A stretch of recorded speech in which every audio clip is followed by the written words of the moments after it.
Hello everyone, Radhe Radhe, नमस्कार, जय हिंद। आप सभी का स्वागत है हमारे channel Trinetra mind TGT PGT में। चलिए आज हम एक नया टॉपिक शुरू करते हैं। तो आज का हमारा टॉपिक है इस्लाम धर्म, जिसमें हम चर्चा करेंगे इस्लाम धर्म के बारे में।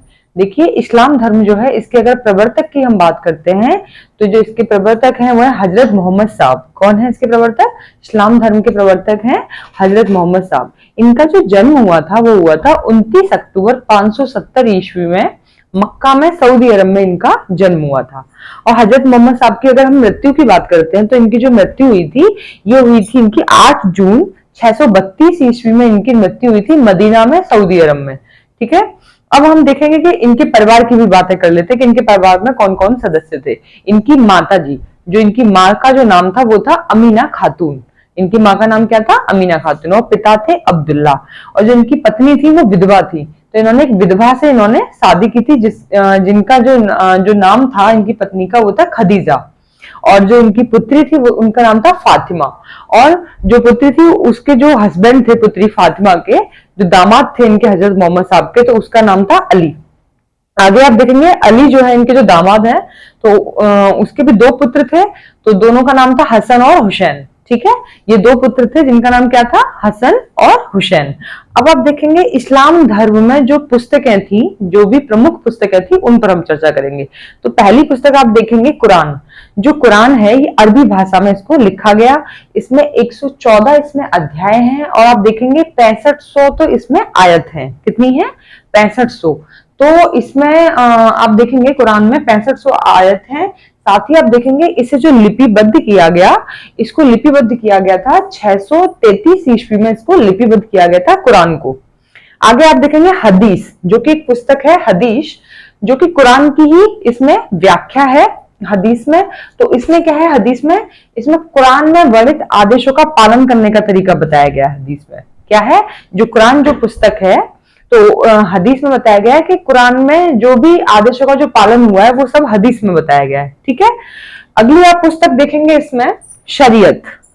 कौन सी पुस्तक है? शरीयत।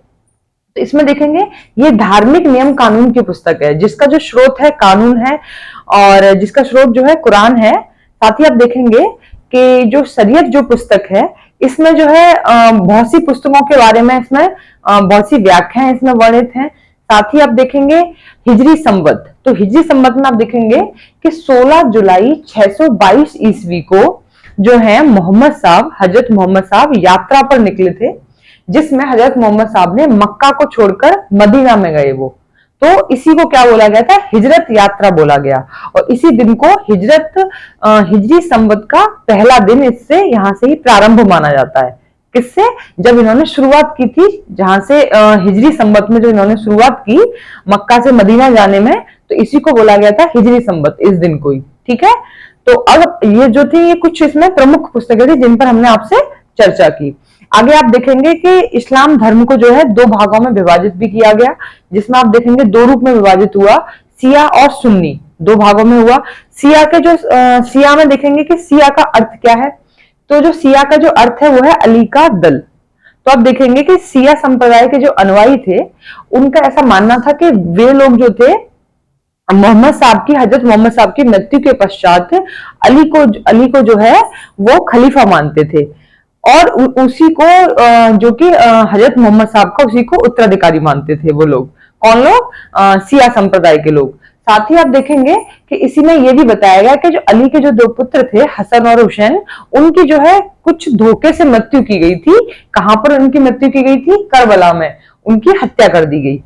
साथ ही आप देखेंगे सिया के बाद है सुन्नी संप्रदाय। सुन्नी जो है ये सुन्ना से निकला गया है। जो शब्द है सुन्नी, ये कहां से लिया गया है? सुन्ना से लिया गया है।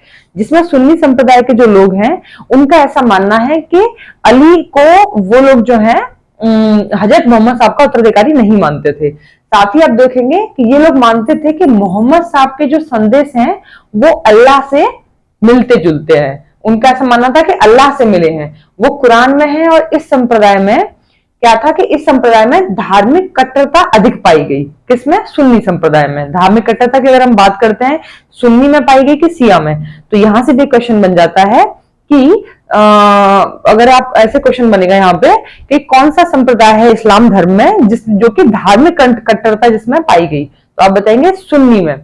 तो सुन्नी संप्रदाय में जो है यहाँ पे धार्मिक कट्टरता के अनुयायी ज्यादा पाए गए। ठीक है, तो आप लोग इसको नोट डाउन करेंगे। हेडिंग आप लोग डालेंगे धर्म में इस्लाम धर्म, इस्लाम धर्म। देखिए इस्लाम धर्म में हमने आपको बताया कि इसके जो प्रवर्तक हैं वो कौन है।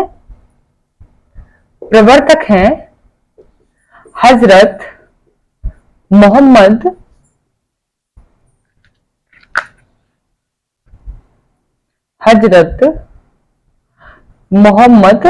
साहब। ठीक है, अब आप देखेंगे इसमें कि इनका जन्म कब हुआ था। इनका जो जन्म हुआ था 29 अक्टूबर 570 ईस्वी, मक्का जो कि पड़ता है सऊदी अरब में। तो इनका जन्म कब हुआ था? 29 अक्टूबर 570 ईस्वी में इनका जन्म सऊदी अरब में हुआ। साथ ही आप देखेंगे इनका मृत्यु, तो इनका मृत्यु जो हुआ था वो आप लोग देखेंगे, इनका मृत्यु हुआ था 8 जून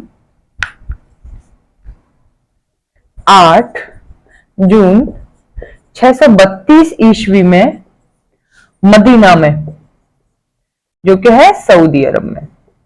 यहां पर इनकी मृत्यु हुई थी, किसकी? हजरत मोहम्मद साहब की। नेक्स्ट आप देखेंगे इनकी माता का क्या नाम था हजरत मोहम्मद साहब की, तो अमीना खातून। अमीना खातून इनकी माता का नाम। पिता आप देखेंगे अब्दुल्ला। पिता का क्या नाम था? पिता का नाम था अब्दुल्ला, और माता का नाम क्या है? अमीना खातून, और पिता है अब्दुल्ला। साथ ही आप देखेंगे पत्नी, इनकी जो पत्नी थी उनका नाम क्या था? तो इन्होंने जो विवाह किया था वो एक विधवा से विवाह किया था, तो जिसका नाम क्या था? इसका नाम था खदीजा। ब्रैकेट में आप लोग लिखेंगे ये विधवा थी, विधवा से इन्होंने विवाह किया था। अगला आप देखेंगे इनकी पुत्री का नाम क्या था? पुत्री, तो पुत्री का नाम था फातिमा। फातिमा, ठीक है। और दामाद भी देखेंगे आप साइड में यहाँ पे, दामाद, तो जो इनके दामाद थे उनका नाम था अली। और अली के ही 2 पुत्र हुए, अली के 2 पुत्र हुए जो थे हसन और हुसैन। हसन और हुसैन, तो ये जो थे ये किसके पुत्र थे? ये इनकी पुत्री फातिमा के ये पुत्र थे, जो कि इनको पोता है इनके किसके? हजरत मोहम्मद साहब के, और इनके दामाद का नाम था अली।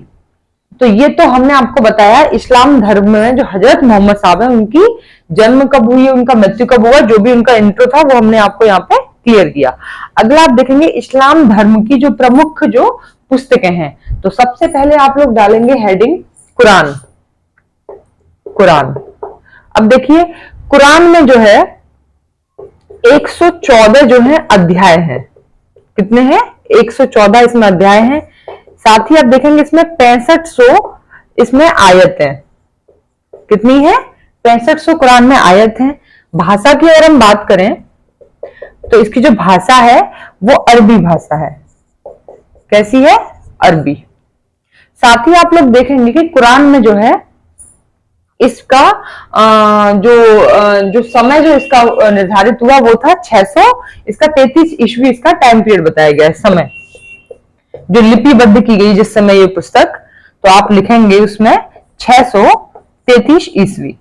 ठीक है, तो लिख सकते हैं नीचे लिपिबद्ध या इसका टाइम, इसे लिपिबद्ध किया गया कब? 633 ईस्वी में। ठीक है, तो ये था कुरान के बारे में।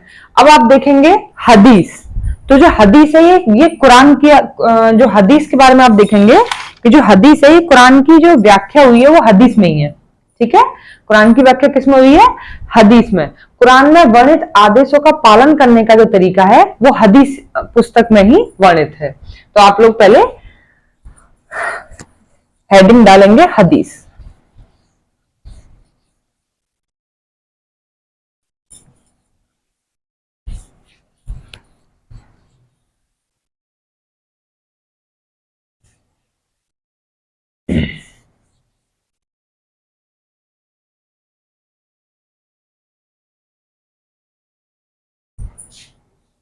हदीस, इसमें देखेंगे कुरान की व्याख्या हदीस में वर्णित है। साथ ही आप देखेंगे कुरान में वर्णित आदेशों का पालन करने का तरीका हदीस बताती है। कुरान में वर्णित आदेशों का पालन करने का तरीका क्या बताती है? हदीस बताती है। हदीस बताती है। अगली आप लोग हेडिंग डालेंगे शरीयत। ठीक है, हेडिंग डाल के रखिए शरीयत।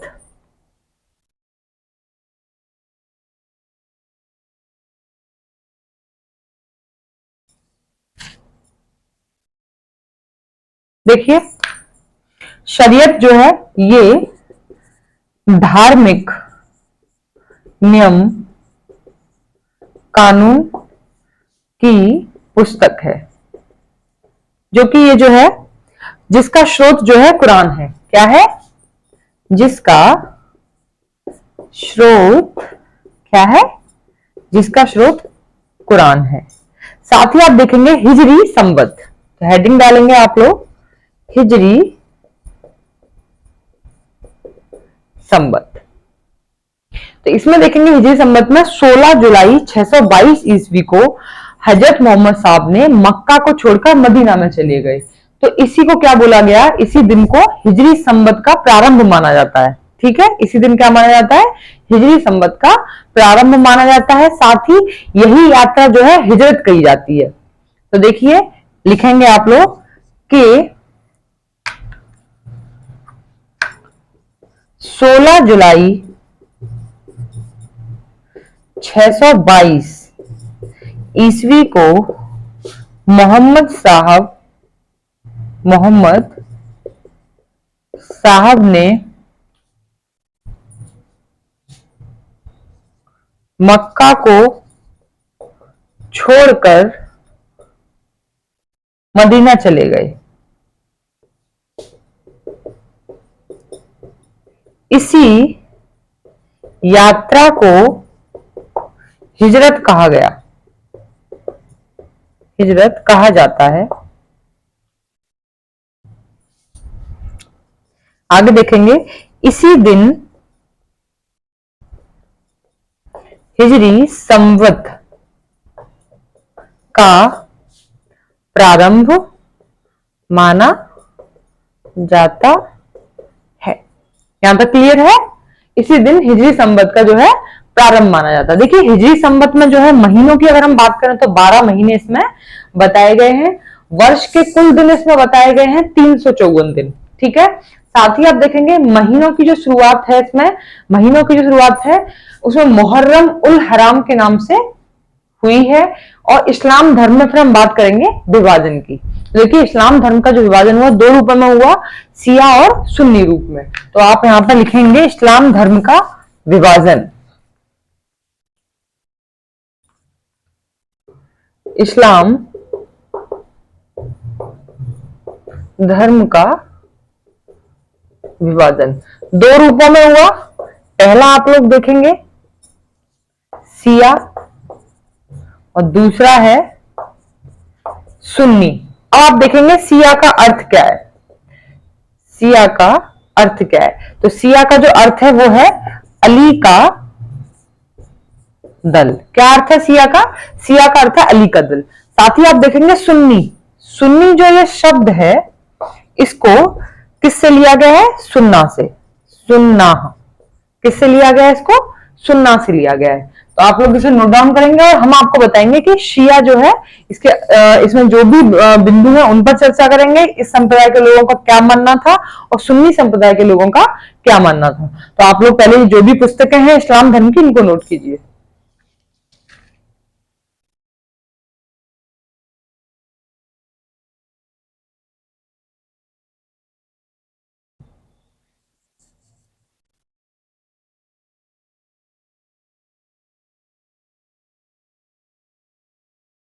चलिए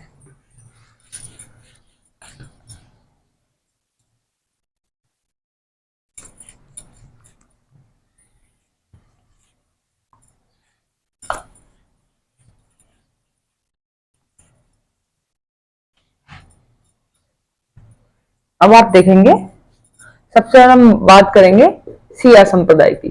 शिया संप्रदाय, तो देखिए शिया का अर्थ क्या है, हमने क्या बताया था, शिया का अर्थ है अली का दल। तो यहां लिखेंगे शिया का अर्थ है अली का दल। यहीं पर नोट करेंगे कि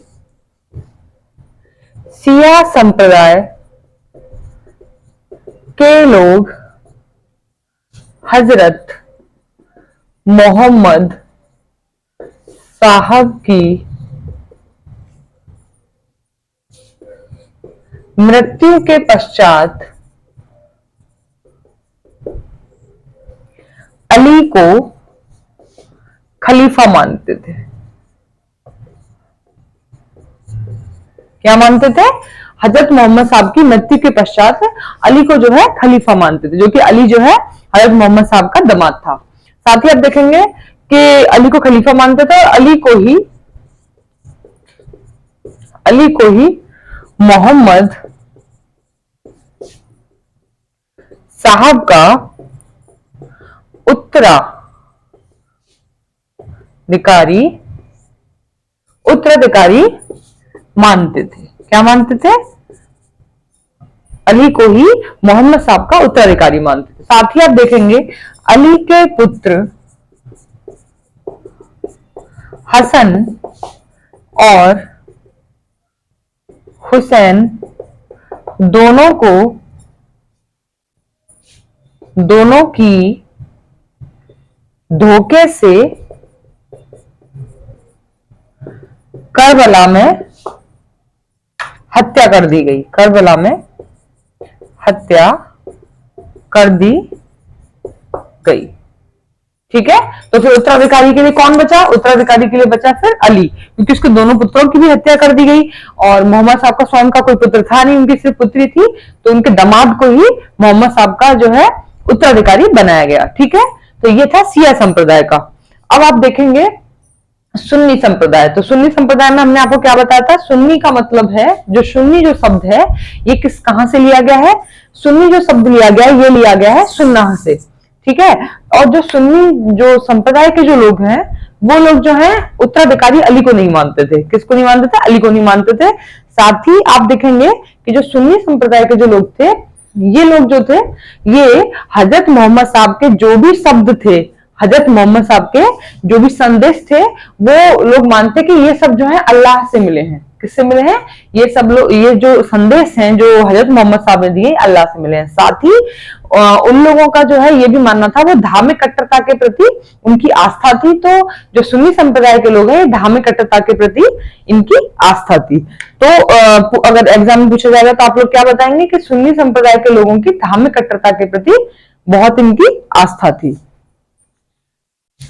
तो यहां पे आप डालेंगे सुन्नी संप्रदाय।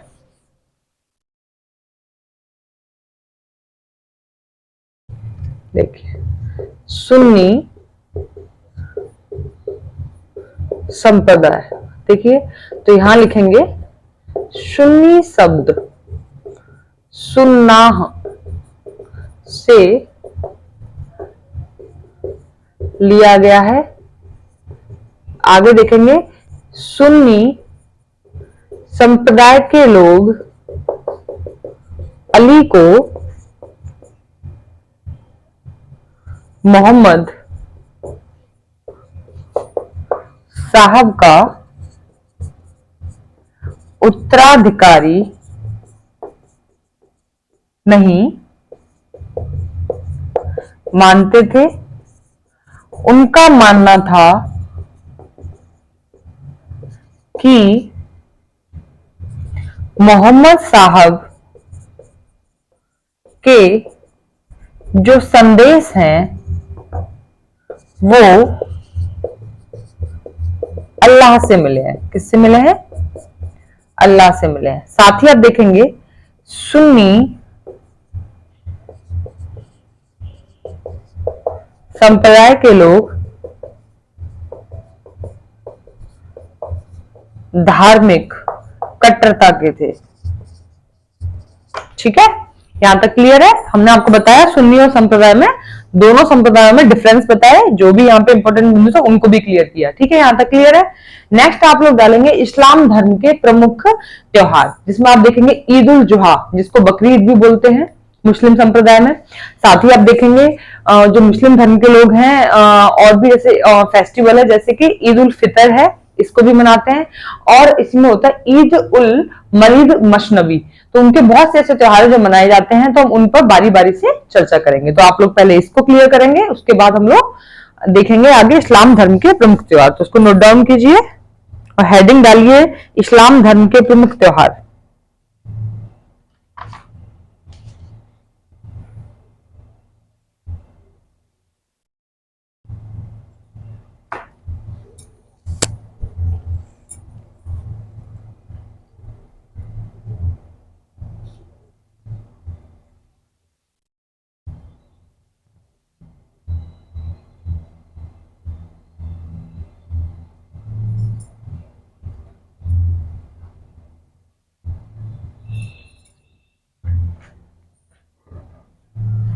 चलिए, तो हेडिंग डालेंगे इस्लाम धर्म के प्रमुख त्योहार।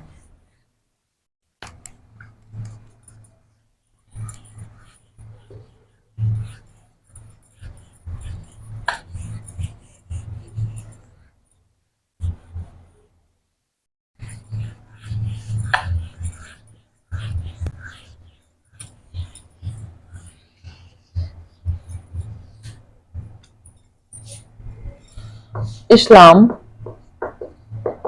धर्म के प्रमुख त्योहार। ठीक है, इस्लाम धर्म के प्रमुख त्योहार। पहला त्योहार आप लोग डालेंगे ईद उल जुहा, जिसको क्या बोलते हैं? बकरीद भी बोलते हैं। तो आप डालेंगे ईद उल जुहा, जिसे क्या बोलते हैं? बकरीद बोलते हैं। ठीक है, तो इस दिन आप देखेंगे कि हिजा के, इनका एक महीना होता है हिजा, हिजा के 10वें दिन जो है मोहम्मद, देखेंगे हिजा के 10वें दिन हजरत इब्राहिम ने जो है अल्लाह के संदेश पर इन्होंने अपने पुत्र की उन्होंने क्या की? अपने पुत्र की इन्होंने कुर्बानी दी। तो इसी के उपलक्ष्य में यह दिन मनाया जाता है बकरीद। किसके उपलक्ष्य में मनाया जाता है? कि इन्होंने जो है हजरत इब्राहिम ने अपने पुत्र की जो है कुर्बानी दे दी थी हिजा के 10वें दिन। किसके संदेश पर? अल्लाह के संदेश पर। और इसी के उपलक्ष्य में जो है बकरीद को मनाया जाता है। उस दिन क्या है? बकरी को मतलब कुर्बानी दी जाती है बकरी की। तो इनके धर्म में ऐसा है। तो आप लिखेंगे यहां पे हिजा के 10वें दिन, हिजा के 10वें दिन हिजरी, जाके 10वें दिन हजरत इब्राहिम, हजरत इब्राहिम ने अल्लाह के संदेश पर, अल्लाह के संदेश पर अपने पुत्र की कुर्बानी दे दी और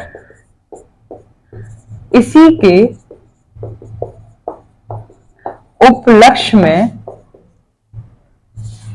ईद उल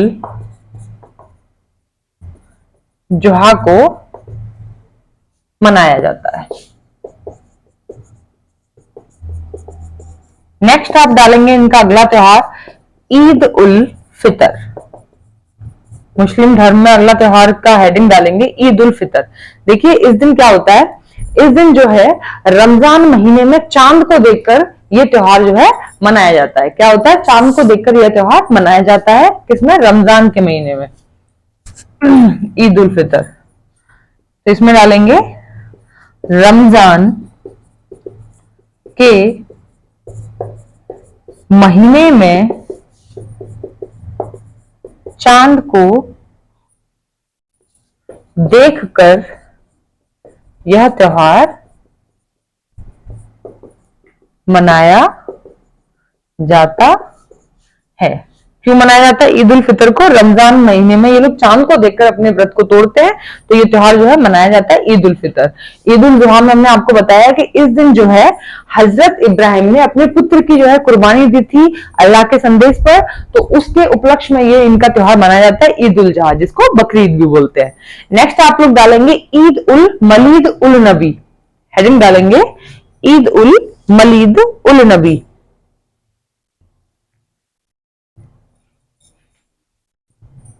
तो यहां पे डालेंगे ईद उल मलीद उल नबी।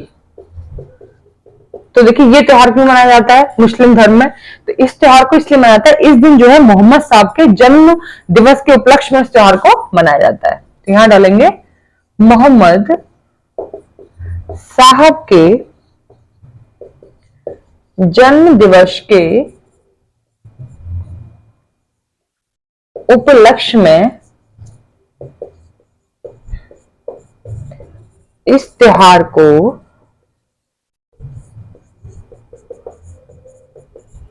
मनाया जाता है। क्यों मनाया जाता है ईद उल मलीद उल नबी को? इस दिन जो है मोहम्मद साहब का जन्म हुआ था, तो उसके उपलक्ष्य में इस त्योहार को मनाया जाता है। अगली हेडिंग आप डालेंगे मुहर्रम। ये क्यों मनाया जाता है?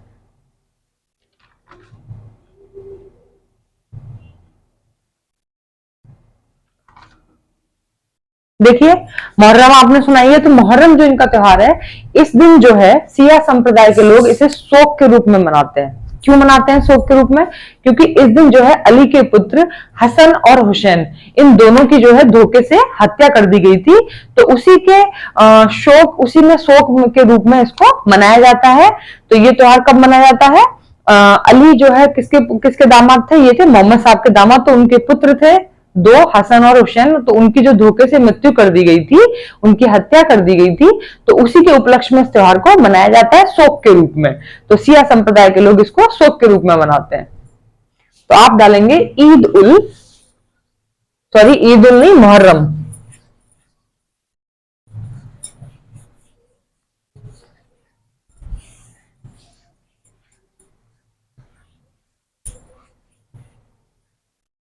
हेडिंग डालेंगे मुहर्रम। अब देखिए मुहर्रम क्यों मनाया जाता है, बताया ना हमने आपको कि सिया संप्रदाय के लोग इस पर्व को शोक के रूप में मनाते हैं, क्योंकि इस दिन अली के पुत्र, अली कौन थे?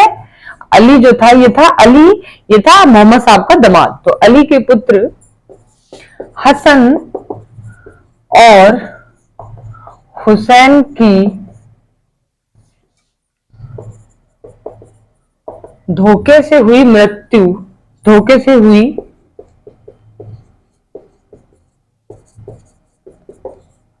हत्या, ठीक है, धोखे से हुई हत्या,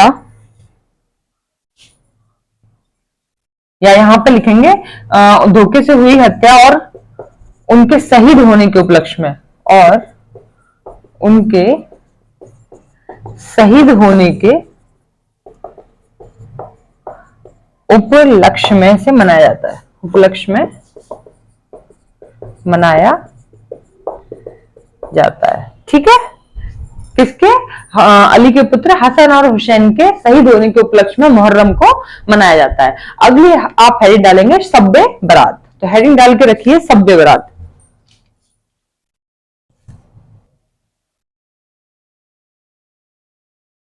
देखिए शब्बे बरात में क्या होगा, शब्बे बरात जो है ये भी जो है सिया संप्रदाय के लोग ही मनाते हैं। इस दिन जो है ये लोग जो है अपने कार्यों का मूल्यांकन करते हैं, इसीलिए इस उपलक्ष्य में ये शब्बे बरात का त्योहार मनाया जाता है। अपने कार्यों का क्या करते हैं ये लोग? मूल्यांकन करते हैं, और ये सिया संप्रदाय के लोग ही इस दिन को मनाते हैं। तो आप हेडिंग डालेंगे नेक्स्ट हेडिंग शब्बे बरात। शब्बे बरात, देखिए इसे सिया संप्रदाय के लोग मनाते हैं। इस दिन ये लोग अपने कार्यों का क्या करते हैं? अपने कार्यों का ये लोग मूल्यांकन करते हैं। इसी के उपलक्ष्य में त्योहार मनाया जाता है। इसी के उपलक्ष्य में ये त्योहार मनाया जाता है। तो यहां तक आपको त्योहार क्लियर हुए? हमने आपको त्योहारों के बारे में बताया, जैसे ईद उल जुहा जिसको बकरीद बोलते हैं, ईद उल फितर, ईद उल मलीद उल नबी, साथ ही मुहर्रम हमने आपको बताया, और शब्बे बरात। तो इनको एक बार रिकॉल करेंगे आप लोग कि देखिए, सबसे पहला हमने आपको बताया था ईद उल जुहा। इसे क्यों मनाया जाता है? ईद उल जुहा इसलिए मनाया जाता है क्योंकि इस दिन जो है जो हजरत इब्राहिम थे, इन्होंने अल्लाह के संदेश पर अपने पुत्र की कुर्बानी दी। इसी के उपलक्ष्य में क्या मनाया जाता है? ईद उल जुहा को मनाया जाता है, जिसको बकरीद भी बोलते हैं। साथ ही आप देखेंगे ईद उल फितर क्यों मनाया जाता है? ईद उल फितर इसलिए मनाया जाता है कि इस दिन जो है, जो मुस्लिम धर्म के, जो संप्रदाय के जो लोग हैं, तो ये लोग क्या करते हैं, ये रमजान के दिनों में चांद को देखकर अपने व्रत को तोड़ते हैं, तो इस दिन ये त्योहार मनाया जाता है। अगला आप देखेंगे ईद उल मलीद उल नबी। तो ये क्यों मनाया जाता है? ईद उल मलीद उल नबी जो है, ये जो त्योहार मनाया जाता है, इसमें आप देखेंगे कि इसमें मोहम्मद साहब के जन्म के उपलक्ष्य में इस त्योहार को मनाया जाता है। साथ ही आप देखेंगे मुहर्रम, तो मुहर्रम को शिया संप्रदाय के लोग मनाते हैं। साथ ही ये शौक के रूप में मनाते हैं इसे, क्योंकि इस दिन अली के दोनों जो पुत्र हैं, हसन और हुसैन, उनके शहीद होने के उपलक्ष्य में इस त्योहार को मनाया जाता है। लास्ट बचता है शब्बे बरात। तो शब्बे बरात में हमने आपको बताया कि शिया संप्रदाय के लोग इसको मनाते हैं, और ये लोग जो है इस दिन अपने कार्यों का मूल्यांकन करते हैं। तो इसी के उपलक्ष्य में ये त्योहार मनाया जाता है। तो ये हो गए इनके जो प्रमुख जो त्योहार हैं, किसके? मुस्लिम धर्म में जो प्रमुख त्योहार है, इस्लाम धर्म में। ठीक है, अगला आप डालेंगे इनके समय के जो भी प्रमुख जो दरगाह हैं, वो कहां कहां पर हैं, उन पर हम लोग चर्चा करेंगे। तो आप लोग हेडिंग डालेंगे प्रमुख दरगाह। जो भी इस्लाम धर्म के प्रमुख दरगाह है, उन पर हम लोग चर्चा करेंगे कि ये कहां कहां है।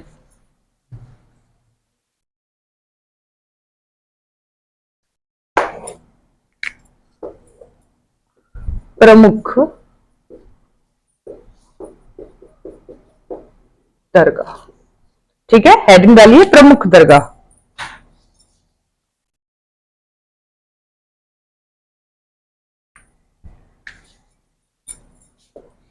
पहला दरगाह आएगा हजरत निजामुद्दीन औलिया का दरगाह। देखिए, पहला दरगाह है हजरत निजामुद्दीन औलिया का दरगाह। ये कहां पर है? ये है दिल्ली में। ठीक है, ये कहां पर है? ये दिल्ली में है। अगला आप देखेंगे ख्वाजा मुइनुद्दीन चिश्ती की दरगाह, जो कि कहां पर है? अजमेर में। ख्वाजा मुइनुद्दीन चिश्ती शेख की दरगाह, ये कहां पर है? ये है अजमेर में। अगली आप देखेंगे हाजी अली की दरगाह, जो कि है बंबई में, जो कि समुद्र के अंदर है। ये दरगाह कहां पर है? समुद्र के अंदर। तो आगे डालेंगे हाजी अली की दरगाह। ये कहां पर है? मुंबई में, जो कि समुद्र में है। ब्रैकेट में आप लोग लिखेंगे समुद्र। फिर देखेंगे बिहार शरीफ की दरगाह। किसकी डालेंगे? बिहार शरीफ की दरगाह,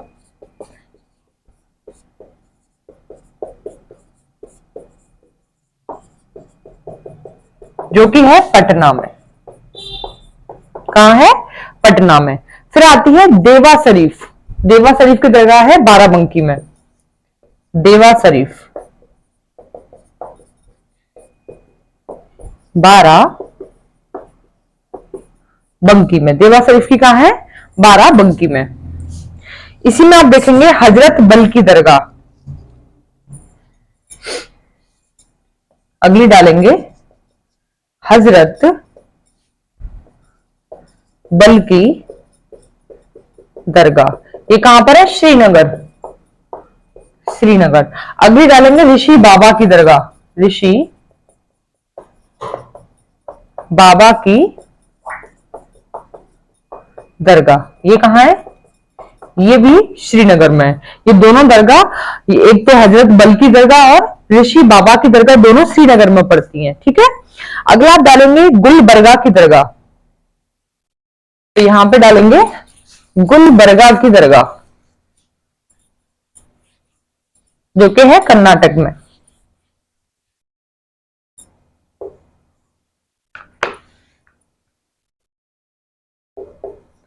गुलबर्गा की दरगाह, ये कहां पर है? ये है कर्नाटक में। एक और है जो कि बहराइच में है, तो आप देखेंगे सैयद सलार गाजी का दरगाह। लास्ट आप देखेंगे सैयद सलार गाजी का दरगाह, तो ये कहां पर है? बहराइच में। ठीक है, तो ये जो भी इनकी जो प्रमुख जो दरगाह थी उन पर हमने आपको बताया कि ये कहां कहां पर है। देखिए, हजरत निजामुद्दीन औलिया की दरगाह दिल्ली में है, शेख ख्वाजा मोइनुद्दीन चिश्ती शेख की दरगाह ये अजमेर में, हाजी अली की जो है मुंबई में है, जो कि समुद्र में है ये दरगाह। साथ ही आप देखेंगे बिहार शरीफ की दरगाह जो कि पटना में, देवा शरीफ की दरगाह बाराबंकी, और हजरत बल की दरगाह और ऋषि बाबा की दरगाह ये दोनों ही श्रीनगर में पड़ती हैं। अगला आप देखेंगे गुलबर्गा की दरगाह जो कि कर्नाटक में है।